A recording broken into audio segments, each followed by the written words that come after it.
अस्सलामुअलैकुम। उर्दू नारी 484 चैनल में खुश आमदीद। नए आने वाले दोस्तों से गुजारिश है कि हमारे चैनल उर्दू नारी 484 को सब्सक्राइब ज़रूर करें और साथ ही बेल आइकन का बटन दबा दें ताकि अगली आने वाली वीडियोस का नोटिफिकेशन आपको वक्त पर मिल सके। बहुत अरसे पहले की बात है। एक हजाम था। वो इतना बेवकूफ था कि कोई काम भी सही तौर पर नहीं कर सकता था। वो अपने ग्राहकों के सर के बालों के बजाय कान काट देता और दाढ़ी बनाते वक्त गला ही काट देता था। इसीलिए आहिस्ता आहिस्ता लोगों ने उसकी दुकान पर आना बंद कर दिया। और एक दिन ऐसा आया कि उसके पास कुछ न रहा सिवाय उस्तरे और उसकी बीवी के, और दोनों ही तेज थे। उसकी चालाक और तेज मिजाज बीवी अमूमन उसे उसकी बेवकूफी पर ताने देती रहती। जब उसने देखा कि घर में फूटी कौड़ी भी नहीं रही तो हमेशा की तरह चिल्लाना बकना शुरू कर दिया, जबान चलानी शुरू कर दी। लेकिन हज्जाम ने सब कुछ सुकून से बर्दाश्त किया और कहा, शोर गुल मचाने से क्या फायदा, ये सब कुछ तो तुम मुझसे पहले भी कहती रही हो। मैं तुमसे बिल्कुल मुत्तफिक हूँ। मैंने ना कभी काम किया, ना कर सकता हूँ और ना करूँगा, ये हकीकत है। बीवी ने जवाब दिया, फिर तुम्हें भीख मांगनी चाहिए। मैं फाके से नहीं रहूंगी। तुम बादशाह के पास जाओ और उससे कोई चीज मांग लाओ। महल में जश्न मनाया जा रहा है। मुझे यकीन है कि बादशाह गरीबों में खैरात बांट रहा होगा। हजाम ने फर्मा बरदारी से कहा, ठीक है। वो चूंकि अपनी तेज मिजाज बीवी से थोड़ा सा डरता भी था, इसलिए सीधा बादशाह के महल में पहुंचा और बादशाह से कोई चीज देने की दरख्वास्त की। बादशाह ने पूछा, कोई चीज? क्या चीज? अब तो हजाम बहुत सिटपिटाया, क्योंकि उसकी बीवी ने कोई खास चीज नहीं बताई थी, कुछ नाम नहीं बताया था। और हजाम इतना कोड़ मगज था कि खुद सोच नहीं सकता था। लिहाजा उसने घबरा कर कहा, ओह, कोई भी चीज दे दीजिए। बादशाह ने पूछा, क्या जमीन का टुकड़ा लोगे? बेवकूफ हजाम ने जो अपनी मुश्किल आसान देखी तो सोचा कि शायद जमीन ही सबसे अच्छी चीज है। लिहाजा फौरन जमीन लेने की हामी भर ली। बादशाह ने शहर से बाहर पड़ी हुई बेकार जमीन देने का हुक्म दे दिया और हजाम मुतमईन होकर घर वापस आ गया। बीवी बड़ी बेसब्री से उसकी वापसी का इंतजार कर रही थी। फौरन बोली, तुम क्या लाए हो? मुझे जल्दी दो ताकि मैं खाने के लिए कुछ खरीद कर लाऊं। अब उसकी बीवी ने कितना शोर मचाया होगा जब उसे पता चला होगा कि हजाम को बेकार जमीन का एक किता मिला है। हजाम ने गिड़गिड़ा कर कहा, लेकिन जमीन जमीन होती है, ये कहीं भाग नहीं सकती। हमारे पास कुछ न कुछ तो रहेगा ना। बीवी ने गुस्से से कहा, तुम जैसा अहमक दुनिया में नहीं होगा। जब हम उस जमीन पर काश्ती नहीं कर सकते तो उसका क्या फायदा? हम हल और बैल कहाँ से लाएंगे? लेकिन हजाम की बीवी बहुत चालाक और होशियार थी। उसने सोचना शुरू कर दिया और जल्द ही उसने बेकार जमीन को कारामद बनाने का मंसूबा बना लिया। उसने अपने शौहर को साथ लिया और बंजर जमीन पर पहुंच गई। उसने हजाम से कहा कि बस मेरी नकल करते रहना। उसने मैदान में घूमना शुरू कर दिया। वो जमीन को जगह जगह बड़े बेचैनी अंदाज में देखती रही और जब कोई शख्स वहां से गुजरता तो बहाना करके फौरन बैठ जाती और ये जाहिर करती जैसे कुछ भी ना कर रही हो। इत्तेफाक से 7 चोर वहां झाड़ियों के पीछे छुपे हुए हजाम और उसकी बीवी की सारी हरकतें देख रहे थे। वो इस नतीजे पर पहुंचे कि दाल में कुछ काला है। लिहाजा सूरज गुरूब होने से पहले उनमें से एक चोर सूरत हाल मालूम करने के लिए आया। चोर जब उनके पास पहुंचा तो हजाम की बीवी ने पहले तो इधर उधर देखा, फिर बड़े राजदाराना अंदाज में बताया, ये जमीन मेरे दादा की है। उन्होंने इसमें सोने से भरी हुई 5 देगें छुपा दी थी। मैं वो जगह तलाश कर रही हूँ ताकि देगें खोद कर निकाल लूं, मगर तुम ये बात किसी को बताओगे नहीं। चोर ने बड़े खलूस से ये बात किसी को ना बताने का वादा किया, मगर जैसे ही हजाम और उसकी बीवी अपने घर गए, चोर ने अपने साथियों को खजाने के मुतालिक बताया और वो सब खजाना तलाश करने में लग गए। वो तमाम रात जमीन खोदते रहे और उसे हमवार करते रहे, यहाँ तक कि खेत इस तरह मालूम होने लगा जैसे 7 मरतबा उस पर हल चला दिया गया हो। मगर इतनी मेहनत के बावजूद वहाँ सोना चांदी तो क्या, एक फूटी कौड़ी तक न निकली, तो वो मायूस होकर चले गए। हजाम की बीवी ने जब खेत को इतना उम्दा खुदा हुआ पाया तो वो अपने मंसूबे की कामयाबी पर बहुत खुश हुई।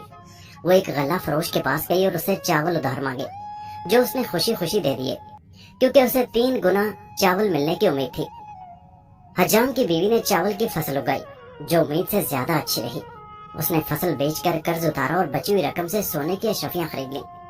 जब चोरों ने यह माजरा देखा तो उन्हें बहुत गुस्सा आया। वो हजाम के घर गए और उसकी बीवी से कहा, इस फसल में से हमें भी हिस्सा दो। तुम जानती हो कि जमीन खोदकर उसे काश्त के काबिल तो हमने किया था। हजाम की बीवी ने हंसते हुए कहा, میں نے تمہیں بتایا تو تھا کہ اس زمین میں سونا موجود ہے، مگر تم اسے حاصل نہ کر سکے۔ میں نے اسے حاصل کر لیا، وہ سونا میرے پاس موجود ہے، تم لوگوں کا اس پر کوئی حق نہیں اور تمہیں کچھ نہیں مل سکتا۔ چوروں نے کہا ٹھیک ہے، آج رات تم لوگ ذرا سنبھل کر رہنا، اپنا حصہ ہم خود حاصل کر لیں گے۔ اس رات کو ایک چور گھر میں چھپ کر بیٹھ گیا تاکہ جب گھر والے سو جائیں تو وہ اپنے ساتھیوں کے لیے دروازہ کھول دے۔ لیکن حجام کی چالاک بیوی نے اسے دیکھ لیا اور اسے مزہ چکھانے کی ترکیب سوچنے لگی۔ حجام نے جو چوروں کی دھمکی سے خوفزدہ تھا، اپنی بیوی سے اشرفیوں کے بارے میں پوچھا تو بیوی نے جواب دیا، میں نے دروازے کے قریب جو تاک ہے اس میں مٹھائی کے نیچے ایک برتن میں اشرفیاں رکھ دی ہیں۔ چور نے جب یہ سنا تو بہت خوش ہوا۔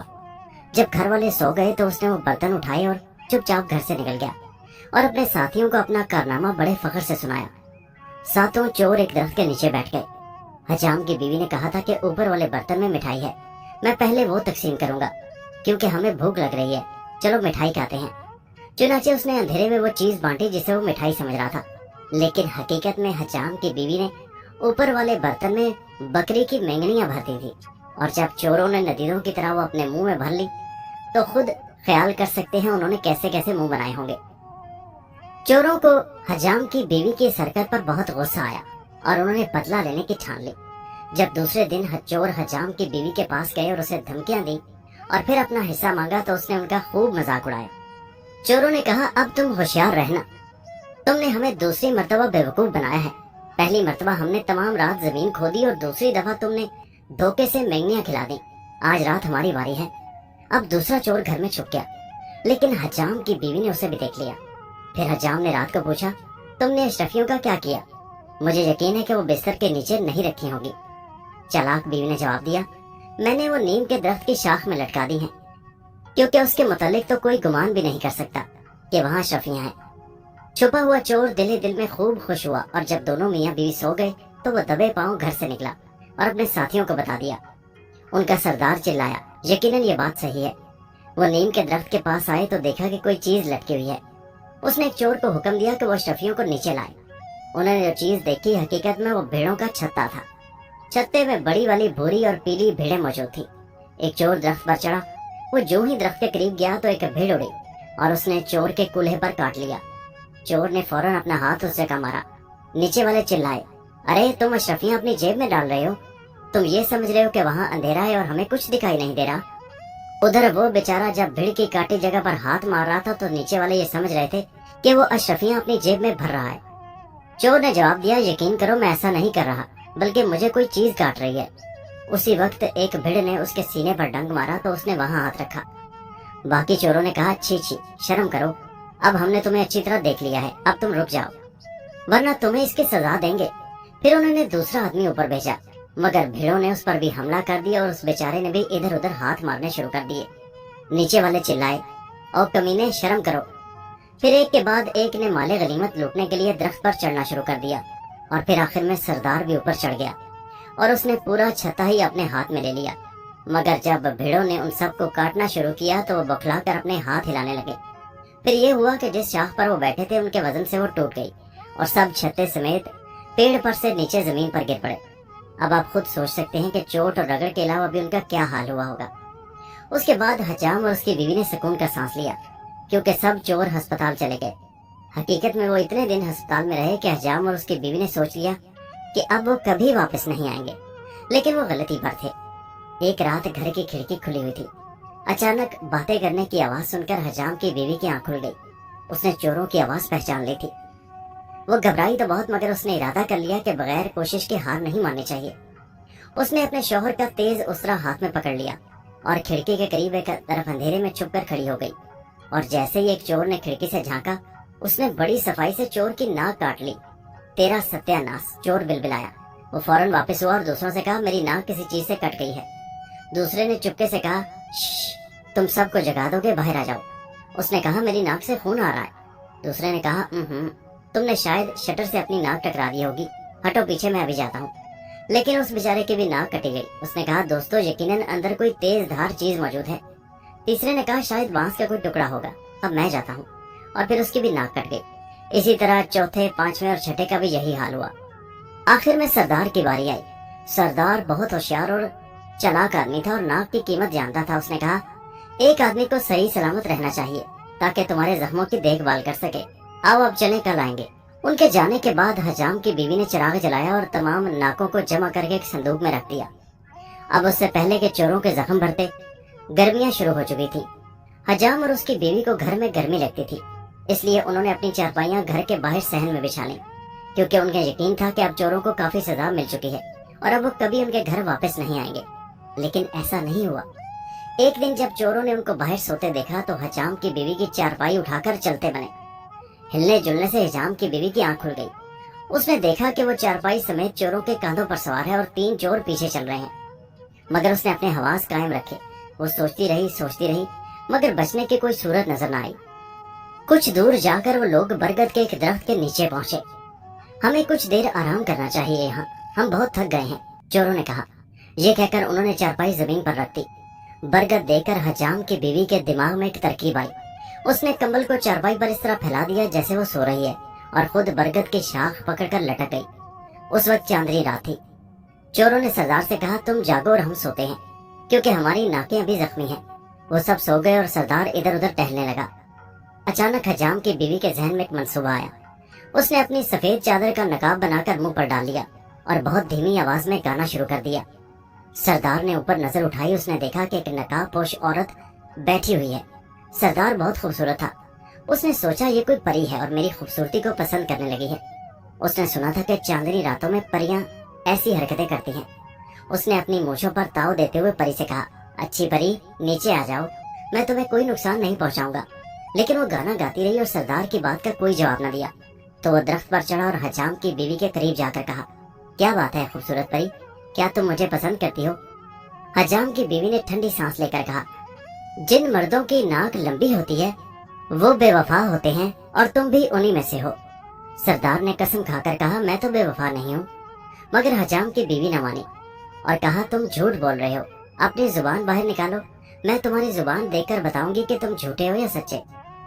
सरदार ने अपनी जुबान बाहर निकाली तो हजाम की बीवी ने जल्दी से उसकी नाक की नोक काट डाली। इस अचानक हमले से सरदार को बहुत तकलीफ हुई और दहशत ज़दा होकर शाख से जमीन पर गिर पड़ा। गिरने की आवाज सुनकर उसके साथी जाग गए और चिल्लाए, क्या बात है? सरदार ने दरख्त की तरफ इशारा करते हुए जवाब देना चाहा, मगर उसके जुबान से कोई बात ना निकली, क्योंकि उसकी जुबान की नोक भी काट दी गई थी, इसलिए वो साफ तौर पर बोल नहीं पा रहा था। वो सरदार के कान में चीखकर बोले, क्या बात है सरदार? सरदार ने फिर दरख्त की तरफ इशारा करते हुए कहा, बल्ला। किसी ने कहा, इस पर असर हो गया, शायद यहाँ कोई चुड़ैल है। इसी दौरान हजाम की बीवी ने अपनी चादर को फड़फड़ाना और खौफनाक आवाजें निकालना शुरू कर दी। जब चोरों ने ऊपर देखा तो खौफ से उनके चेहरे जर्द पड़ गए। इतने घबराए कि उन्होंने दोबारा ऊपर निगाह डालकर भी न देखा और सरदार को घसीटते हुए भाग गए। हजाम की बीवी दरख्त से उतरकर अपने घर आ गई। चोर जब अपने ठिकाने पर पहुंचे तो सोचा कि हम ताकत के जरिए से हजाम की बीवी से कुछ हासिल नहीं कर सकते, लिहाजा उन्होंने कानून का सहारा लिया। वो बादशाह के पास गए और सारा वाकया बयान किया। बादशाह के बुलाने पर हजाम की बीवी ने तमाम कहानी खूब नमक मिर्च लगाकर सुनाई और सबूत के तौर पर कटी हुई नाकें और जुबान की नोक पेश कर दी। बादशाह ये वाकया सुनकर बहुत हंसा और खुश होकर उसने हजाम को अपना वजीर बना लिया और कहा, जब तक इसकी बीवी जिंदा है ये कोई बेवकूफ़ी नहीं कर सकता।